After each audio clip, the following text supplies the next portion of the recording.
Salam əziz şagirdlər, hər birinizi xoş gördük. 8-ci siniflər üçün olan BSG 2-nin ingilis dili suallarının doğru izahları ilə tanışalım. Əgər kanala abunə deyilsinizsə, abunə olmağı da yaddan çıxarmayın ki, faydalı videolardan bəhrələnmiş olasınız. Birinci sualdan başlayaq. Assist sözünün sinonimini, yəni definition'ı bizdən daha doğrusu istəyir. Kömək etmək deməkdir. Elə A variantına baxsaq, to help or give support, yəni kömək etmək, dəstək vermək. Help sözündən bilərik ki, elə bu kömək etməklə bağlı bir definition'dır. Cavab ona görə oldu, A variantı. Kiməsə kömək etmək mənasını verdi. İkinci suala baxaq. İkinci sualda it deməli bizi görəndə başladı. Hürmək, ulamaq deyərsən, B variantı məna cəhətdən düzgündür, yəni tərcüməyə əsasən. Üçüncü sualda yenə verilmiş cümləyə uyğun cavab lazımdır. Mən nöqtələri qoyubdur və qərara gəldim ki, partiya gedim. Mən qərarımı dəyişdim və qərara gəldim ki, qonaqlığa gedim deyərik, yəni C doğru cavabdır.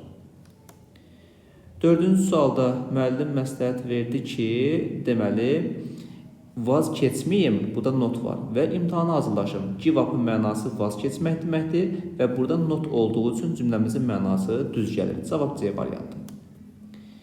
Beşinci sualda bizdən düzgün cavabı istəyir. B-yə baxırıq, biraz məsləhət. Advice sayılmır deyə, a little sayılmayanlarla olur deyə doğru cavab B-dir. Misal üçün, A-da few sayıla biləndir, cüz sayılmayan. C-dən nandan sonra isim gəlməz. D-də few sayıla bilən nə gəlir? Coffee sayılmır. Y-də all of the pictures olar da. 6-cı sualda bizdən sinonimləri istəyir. Şərtə diqqətli oluruq. Deməli, cozy, comfortable, rahat deməkdir. Hər ikisi Y doğru cavabdır. 7-ci sual cümlənin tərcümə istəyir. Bunu şifahi deyirəm, qeyd edə bilərsiniz. Yəqin ki, çətinlik çəkməzsiniz bu tip suallarda. Never interrupt people when they are talking. İnsanlar danışarkən onların sözünü heç vaxt kəsməyin və ya kəsmə kimi tərcümə edə bilərik. 8-ci sualda make-up sentence-dir. Bunu belə quraq. I-dan başlayacağıq. I am always ready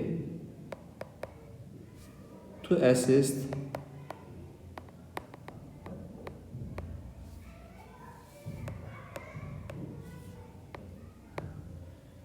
the elderly. Planşetdə yazdığım üçün xət əyri düşə bilər. Yəqin ki, oxuya bildiniz. Bir daha deyirik. I am always ready to assist the elderly doğru cavabdır. 9-cu sualda yet var. Verilmiş cümlələri, yəni feilləri uyğun formada, zamanda qoymaq lazımdır. Yet bitmiş zaman olduğu üçün, bu da not dediyi üçün belə olur. He has not decided olacaqdır. Çünki bitmiş zamandır. Bir daha deyirəm. He has not decided. İkinci sualda last night var. Promise'in sonuna bir dənə D artıranda promised oldu. Düzgün cavab. Getdik növbəti suala. Deməli, burada düzgün cavabı seçmək lazımdır. İkisindən biri. Bozovun xəbəri cəmdədir deyə burada like olar. Likes olmaz. İkincidə Nayzanın xəbəri təhdədir deyə is olar. 11-ci sualda birinciyə məna baxımından must olar. Sən tələsməlisən, yoxsa gec qalacaqsan, must olar. İkincidə cannot olar. Cannot. Sən oynaya bilməsən, çünki təhlükəlidir deyir. 3-də isə don't deməli have to. Niyəsin deyəcəm indi. Have to inkarda ehtiyac yoxdur mənasını verir. Çətir götürməyə ehtiyac yoxdur, çünki indi yağış yağmır. 12-ci sualda birincidə about to olur. Fərqini bilirsiniz ki, about to da zaman zərfləri olmur. Deməli, mən yemək üzrəyəm, sonra zəng etsəm olarmı? İkincidə able to olur. Deməli, meetingə o vaxtında çatmayacaq deyə, çata bilməyəcək. 3-də isə zaman zərfi var deyə due to olacaqdır. İzi var deyə yazmıram. Due to bu formada. 13-də offerdən sonra to'lu gəlir. Bu da to visit. Deməli, not mind'dan sonra ing-li feil gəlir. Having. Practice-dən sonra da ing-li gəlir. Playing.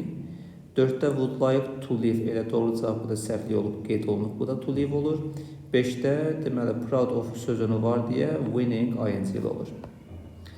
14-cü sualda look'dan sonra bilir ki, sifət gəlir. Çünki link verb'dür. Deməli, behave link verb deyil deyə zərf olmalıdır, hərəkəti bildirir. 3-də test feili sifətdən istifadə olunur. 4-də look at baxmaq deməkdir deyə zərf olur. 5-də stay də link verbdir, quiet olur. Mətnin suallarına baxaq. Deməli belə. Mətnin suallarında deməli, birdə doğru cavab olacaq D variantı. Mətn təhsilin vacibliyindən, importance of education, yəni təhsilin vacibliyindən söhbət getdi. İkinci sualda doğru cavab deməli, to give something to somebody or make it available for them to use.